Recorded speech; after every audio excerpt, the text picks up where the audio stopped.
आइए जानते हैं एक और बहुत ही कॉमन, बहुत ही पॉपुलर ईडियम का मतलब, उसका यूसेज और कैसे उसको सेंटेंसेस में यूज़ कर सकते हैं। Cry over spilled milk. Spilled मतलब कोई चीज़ गिर जाए, मिल्क सबको पता है रोना, तो इससे लग सकता है गिरे हुए दूध के ऊपर रोना या जो दूध उबल गया हो उस पर रोना। सेंटेंस देखते हैं और फिर देखते हैं कि इडियम्स कैसे लिटरल मीनिंग से हमें नहीं समझनी चाहिए, हमें उसके पीछे की थोड़ी सी स्टोरी पता हो या कुछ बना लें स्टोरी, उससे पता चले तो आपको जहन में हमेशा बच सकता है idiom. Yes you made a mistake but there is no use crying over spilled milk, let's find a solution. But there is no use crying over spilled milk. अब यहाँ से अगर सेंटेंस को आप लिटरली देखेंगे तो ऐसा लगेगा कि भाई हाँ तुमसे कोई गलती हो गई है और दूध के उबलने पे रोने का कोई मतलब नहीं है, कोई सोल्यूशन ढूंढते हैं। दूध के उबलने पे यहाँ जो बात हो रही है वो ये कहना चाह रहे हैं कि कोई चीज़, टू फील बैड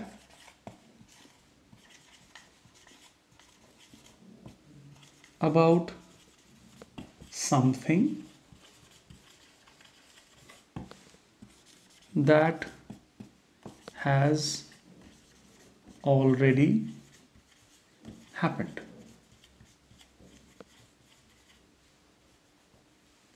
कि भाई कोई चीज़ अगर हो गई उस पर परेशान होना। हिंदी में एक जो सबसे क्लोज मुहावरा इसके पास आता है वो है कि अब पछताए होत क्या जब चिड़िया चुग गई खेत। कि भाई हो गया पछताने से क्या, अब आगे बढ़ो, आगे की चीज़ें देखो। एग्जैक्ट मीनिंग वो नहीं है क्योंकि केवल पछताने की बात नहीं हो रही है। ये हो सकता है क्योंकि उसकी बात होती है जब हम कई बार अपनी खुद की गलती पे करें। ये ज़रूरी नहीं कि आपकी खुद की गलती हो, तो सटल डिफरेंस भी है, लेकिन हाँ सबसे क्लोज मुहावरा जो है इस इडियम के लिए वो वही है कि अब पछताए होत क्या जब चिड़िया चुग गई खेत। तो ये समझिए कि मिल्क को एक इम्पॉर्टेंट कमोडिटी मानिए। अगर वो उबल गया, गिर गया, तो आपके रोने से वो वापस तो भगोने में आ नहीं जाएगा, वो ख़राब हो गया। मान लीजिए वो गिर गया ज़मीन पे तो वो ख़राब हो गया, उसको आप इस्तेमाल नहीं कर सकते हैं। आगे बढ़िए, आगे की चीज़ों की तरफ देखिए, क्या अच्छी चीज़ आगे कर सकते हैं। परेशान होने से चीज़ें सुधरेंगी नहीं, तो उस चीज़ पे फोकस किया जा रहा है कि there is no point. To cry over spilled milk अधिकतर इसलिए यूज़ किया था कि don't cry over spilled milk. अब इसको पढ़िए कि yes you made a mistake but there is no use crying over spilled milk. हाँ तुमसे गलती हो गई बट कोई बात नहीं, आपको अब पछताने की ज़रूरत नहीं है, अब ख़राब फील करने की ज़रूरत नहीं है, जो हुआ सो हुआ, लेट्स फाइंड अ सोल्यूशन। कोई सुझाव, कोई सोल्यूशन ढूंढते हैं इसका। तो ये इडियम आशा करता हूँ आपको समझ में आया होगा। कहीं कोई डाउट, कहीं कोई कन्फ्यूजन हो तो प्लीज़ मुझे कमेंट्स में लिखिए। I hope it helps. Take care. आइए जानते हैं एक बहुत ही कॉमनली यूज्ड इडियम के बारे में, कप ऑफ टी।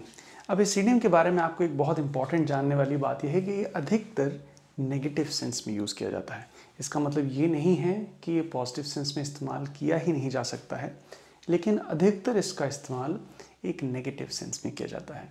आइए देखते हैं मैं क्या कहना चाहता हूँ। ये दो सेंटेंसेस आपके सामने हैं।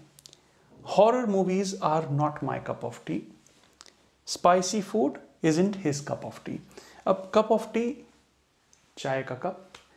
तो अगर आप इसको लिटरल सेंस में देखेंगे, जो कि इडियम्स में नहीं देखा जाना चाहिए, तो आप क्या सोचेंगे कि डरावनी मूवीज़ मेरी चाय का कप नहीं है, या स्पाइसी फूड, तीखा खाना, उसके चाय का कप नहीं है।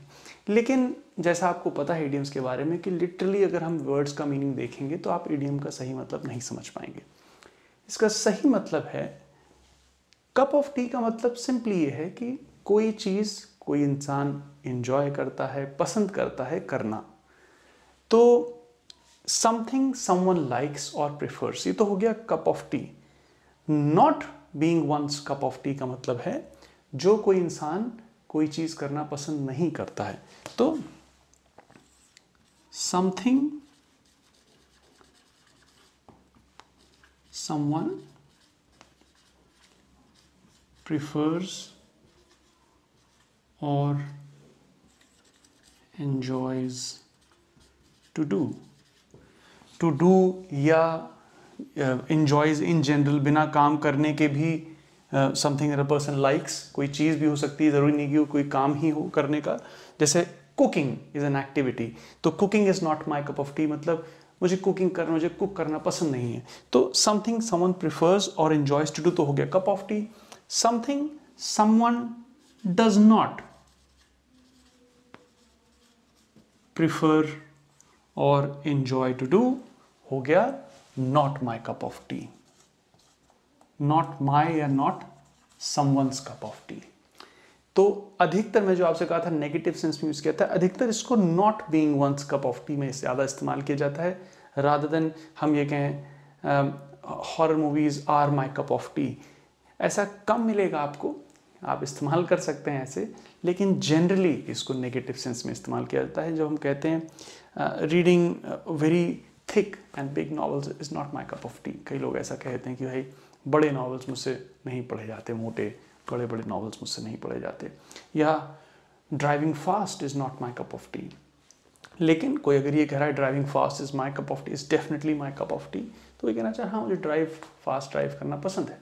तो सेंस में दोनों इस्तेमाल किया जाता है, नेगेटिव सेंस में ज़्यादा इस्तेमाल किया जाता है। आप पॉजिटिव सेंस में इस्तेमाल कर रहे हैं तो गलत नहीं है। कप ऑफ टी मतलब जब कोई चीज़ कोई इंसान करना पसंद करता है, not my cup of T जब कोई चीज़ कोई इंसान करना पसंद नहीं करता है। Something someone does not prefer और एंजॉय टू डू। तो बहुत ही आसान सा इडियम है। Horror movies are not my cup of tea, मुझे हॉरर मूवीज़ पसंद नहीं हैं। Spicy food isn't his cup of tea, उसे स्पाइसी खाना तीखा खाना पसंद नहीं है, प्रेफर नहीं करता है वो। तो बहुत ही सिंपल लेकिन बहुत ही commonly used idiom. I hope this discussion helps you to understand the basics of this idiom well. Take care.